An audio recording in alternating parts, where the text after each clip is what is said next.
Welcome to Live Interactive English. I'm Mike. And I'm Rainbow. And today it's part 2 of our deep dive into sinkholes. We're not actually diving into sinkholes. That would be dangerous and a very good way to crack your head open because a sinkhole is a very deep hole in the earth that has suddenly appeared. Like the earth just decided to say, I quit in this area, and it just drops away and you drop into it, or a building drops into it, or things fall into it because the earth has been worn away below the surface, below the part we walk on and we see. Underneath, it's like a big rabbit was in there digging away at the earth. The rabbit is probably water eating away at the rock, and suddenly you find yourself in a hole. Like, what is probably the scariest or the most interesting one that you've seen where things fall in? Because my impression of this is probably just in movies, and that wouldn't be in real life. Just like in the movie, it's like Inception, you know, just like that's kind of my feeling. Okay. But what about in real life? Well, in real life, they do. The good thing is that they do kind of happen in certain parts of the world, but not in other parts of the world. Well, not predictable, just you know there's a higher chance in this kind of area. Now, the bad news is that I would say certain parts of Taiwan might be in higher risk areas. I mean, if you think of the city here, Taipei, the city that we live in, it's a place that was built in a river delta. There's a lot of rivers around us, right? This is low land. This is the kind of place that sinkholes might occur. Now, if you live on the side of a mighty mountain, if you're standing on top of Alishan or something, I don't think Alishan is gonna suddenly disappear like that. So there are places in the world that we will actually learn about today. So if you're totally afraid of sinkholes, if you are convinced like you're a hero in a Hollywood movie and you will suddenly fall into the earth and have to fight dinosaurs down there or something, we will tell you where not to go on holiday. Taipei. But of course, like most things, you have a much higher danger of being, I don't know, hit by lightning or run over by a bus than falling into a sinkhole. So don't worry about it too much. But let's check out the article, just in case you have a few concerns. Part 2.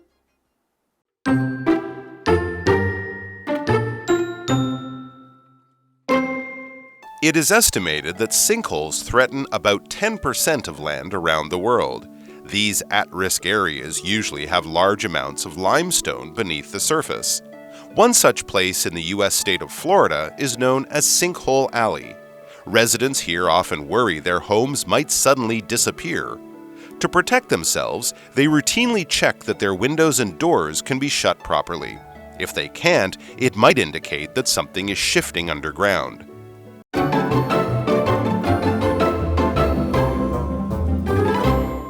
All right, so let's look at part 2 of our deep dive into sinkholes. What more is there to learn? Well, let's read on to find out.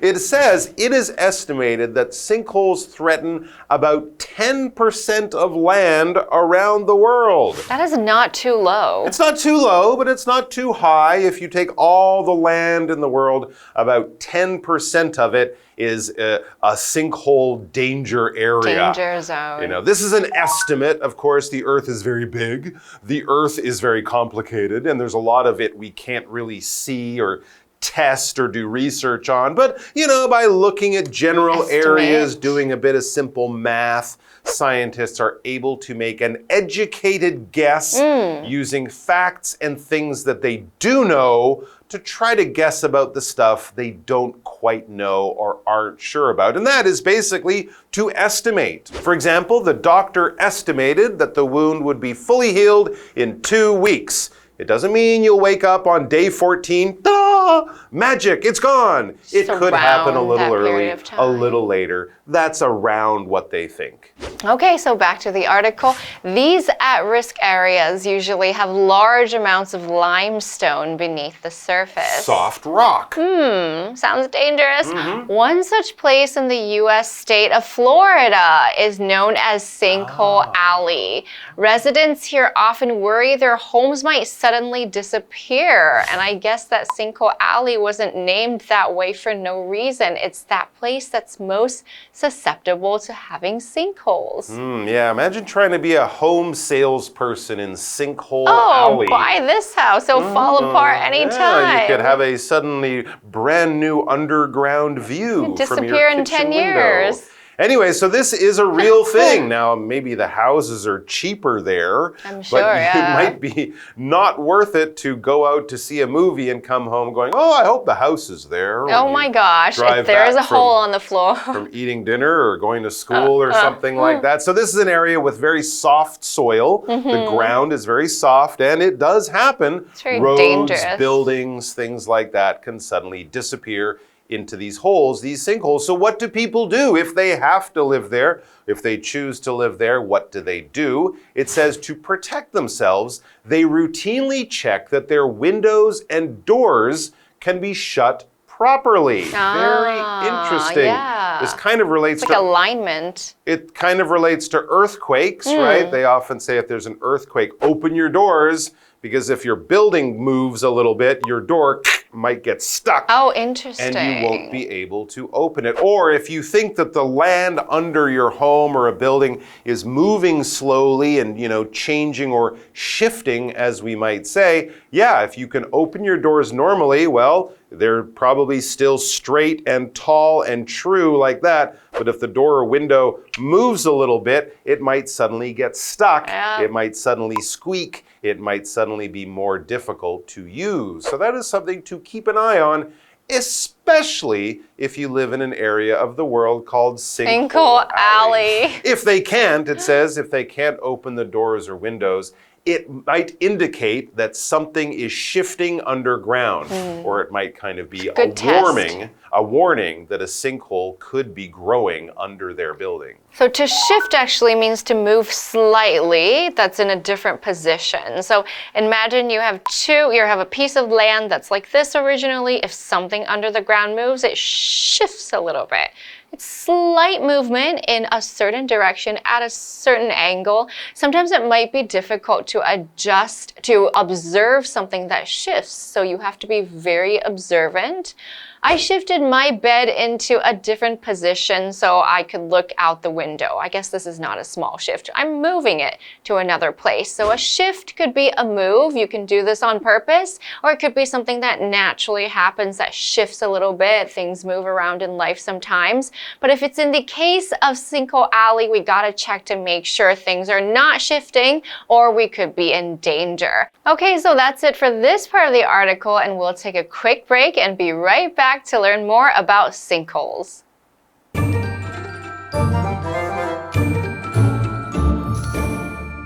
Hello， 大家好，我是 Hanny。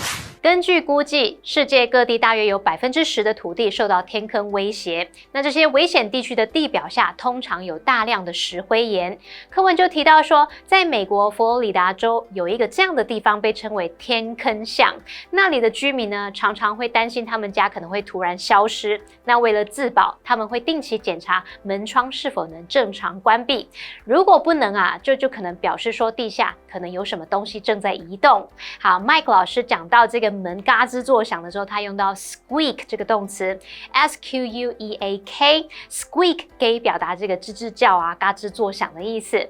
那么 Rainbow 老师则用到 susceptible 来描述那个地区，那它是拼作 susceptible，susceptible 它是使用易受影响的、易受伤害的。那么课文单字 estimate。它是动词，表示估算、估计或是评估。Mike 老师在解释单字时，他提到这种估计呢是有根据的猜测 ，educated guess。那这表示说是依据过往经验或知识所做出有根据的猜测，而不是乱猜瞎猜的。再看到下一个单字 shift。Shift 在这边当动词，表示移动、移动位置或是转移。那这边一个重点，我们进入文法时间。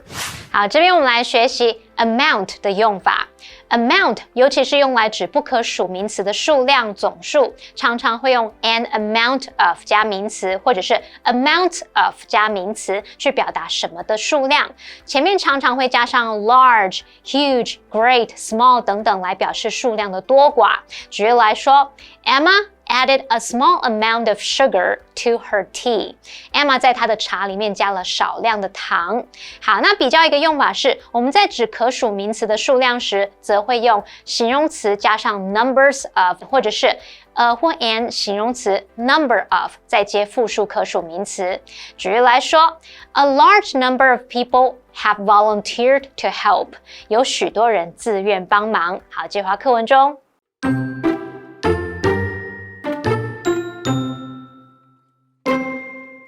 China contains more cave limestone than the rest of the world combined. Therefore, many impressive sinkholes can be found within the country's borders. In fact, the deepest sinkhole ever discovered, known as Xiaozhai Tiankeng, or Xiaozhai Heavenly Pit, is located in Chongqing. This enormous hole is 660 meters deep and so large that roughly 1,285 species of plants and animals call it home, including clouded leopards and Chinese cobras. Sinkholes are part of our world, creating impressive landscapes capable of supporting life. However, they are also a force for destruction that can swallow entire buildings and streets. They serve as a reminder that nothing stays in one place forever, and that the earth beneath our feet is always changing.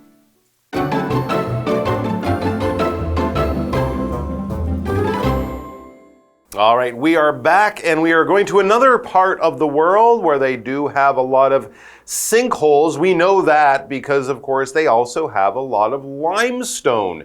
And it says here, China contains more cave limestone than the rest of the world combined. Wow, that's very amazing because limestone, as we learned yesterday, is a very soft stone, limestone, salt, the kind of stones under the earth that can easily be worn away with water, turning into big holes, turning into sinkholes. And they have more limestone and probably more caves in China than the rest of the world combined. So basically, all the other parts of the world, if we take the limestone there, China still has more than all of the other world. Therefore, many impressive sinkholes can be found within the country's borders. Now, the sinkholes we see on TV might be large holes the size of a car, a truck, or even a building that suddenly drops away. If you look at the sinkholes in China, these are hundreds of feet deeper. They are also much older. And in fact, many of them have plants and trees going along the side. They have almost turned into new ecosystems. I've even seen people flying balloons or parachuting into some of the sinkholes. They are so big and so deep. In fact, the deepest sinkhole ever discovered, known as Xiaozhai Tiankeng or Xiaozhai Heavenly Pit, is located in Chongqing. This is a province in China, and this enormous hole is 660 meters deep and so large that roughly 1,285 species of plants and animals call it home. Wow. They all live there, including clouded leopards and Chinese cobras. That's amazing. It is absolutely amazing, and it's also enormous, as we can see by the number of plants and animals, and just looking at the measurements and size of this thing. If it's really big, huge, gigantic, ginormous, humongous, very, very, very large, then we would call it enormous. The Titanic was an enormous ship. Ships today actually are much more enormous than the Titanic. They're really, really big. The Taipei 101 is enormous. Russia, that country is enormous. Blue whales are enormous, the largest animal on the planet. And the elephant, of course, the largest animal on land, is also enormous. The elephant at the zoo was so enormous that it made me feel like a tiny little mouse. Back to the article. Sinkholes are a part of our world, creating impressive landscapes capable of supporting life, as we learned from that enormous one in China. However, they are also a force for destruction that can swallow entire buildings and streets and eat up cars and trucks and people, I guess, too. Although I think so, I don't know how yeah. many people usually get killed by these, but they are definitely something that you will see on the news if you pay attention. And getting a view of those sinkholes and how they change the landscape around them is really one of the most impressive sights in nature. Landscape. This is a word that means the land that you see in front of you. Landscapes can be made of beautiful things such as nature, flowers, mountains, and trees. The landscape could have many beautiful buildings. This is the land that we see and all the different pieces that are a part of it. The bigger picture of the land. The many flowers made the landscape colorful. So it's not just one color, it's so many different beautiful colors that cover the landscape. Absolutely. But if something like an earthquake or a sinkhole or a typhoon comes along, you might see a lot of destruction of that landscape. Things would get destroyed. Destruction is the noun form of the verb to destroy. And to destroy something is to wreck something, to damage something, to break it so much that it's basically not usable anymore. If there's been destruction in a city, you're not just going to fix the windows and everything's okay again. No, you're going to have to rebuild buildings, streets, everything. It's like it's just been erased from the Earth's surface.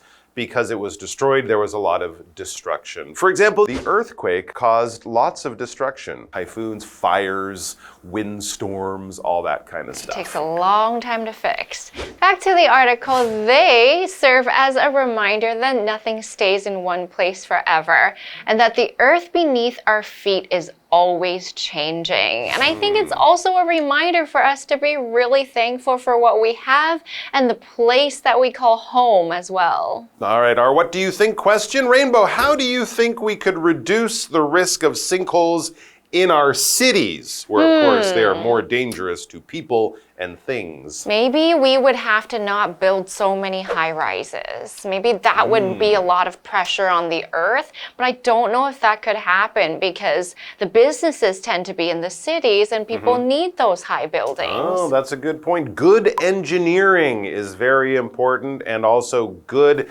safety inspections. Too many buildings go up quickly and they cut corners, right? They try to cheat a little bit, make a bit more money, make the building cheaper. Maybe the government isn't doing a good job of checking out the plans and the work. And 5, 10, 20 years later, the mistakes can become very clear when suddenly sinkholes happen. People get hurt and a lot No skipping steps. That's right. A lot of money must be spent to fix problems that should have been fixed in the early days. That's so let's ask for better government responsibility and companies doing the right thing. Because the earth is beneath our feet, we shouldn't worry that it might suddenly disappear. I can't live with that kind of fear. Thank you everyone for joining us. We'll see you back there. Keep your feet on the ground and make sure they stay there. Unless you're in an airplane. And we'll see you back here sometime soon. Until then, bye!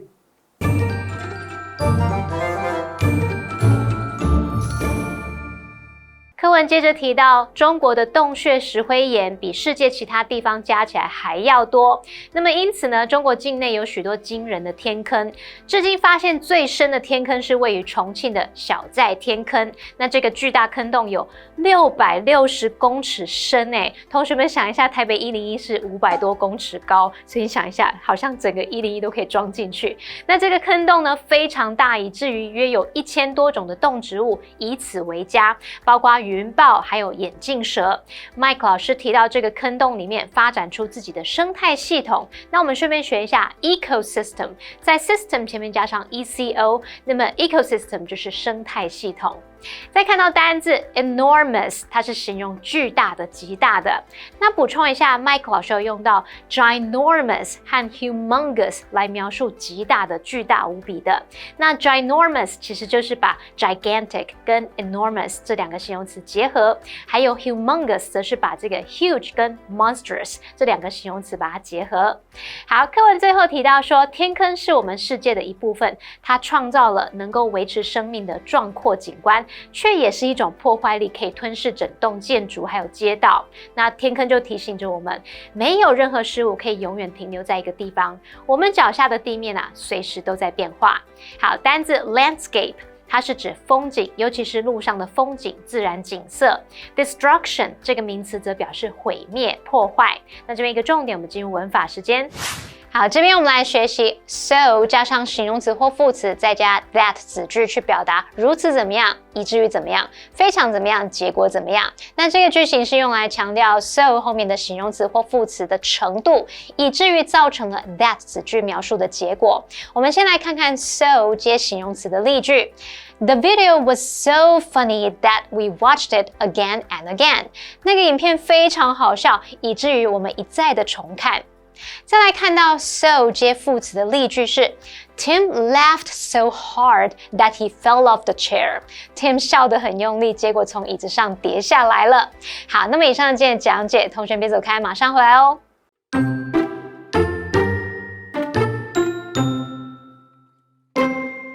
It is estimated that sinkholes threaten about 10% of land around the world.These at-risk areas usually have large amounts of limestone beneath the surface. One such place in the U.S. state of Florida is known as Sinkhole Alley. Residents here often worry their homes might suddenly disappear.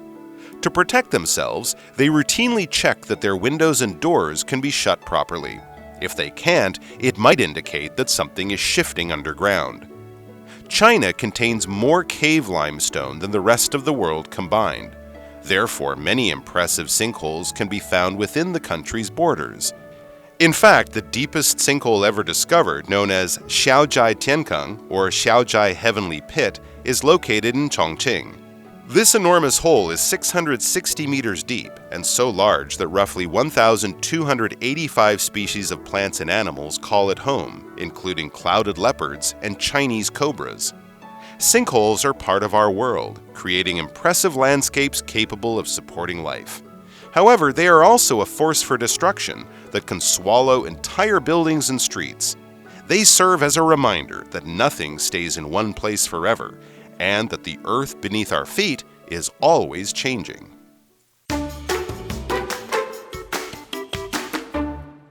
Hey, it's KiWi on the street. I'm Kiki. And I'm Winnie. We have a lot of visitors in Taiwan all the time from all sorts of countries. But we are often asked questions in English, and sometimes we have to think about it in Chinese. So today we are going to work on some translation. Let's go. 我们可以点餐了. So how do we say this in English? Try your best. We can take an order now. Okay, we're ready to order now. We can make order? We're ready to order. He's a professional. No. One more for me. Okay. 可以让我们分开付吗? Can we AA? AA 不是英文啦。 Can we go Dutch? Oh, very good. Can we go Dutch? Yes, that is a phrase that is used. Mind if we split the bills? Mind if we split the bill? Very good. Or you can say, can we pay separately? Very good. All right, so what did we learn today? Let's take a look at some other ways we can translate the phrases that we saw today. We are ready to order. You can also say, we'd like to order now, please. Next, we have, can we pay separately? You can also ask, can you split the bill for us? And these are the translations that we learned today. KiWi later!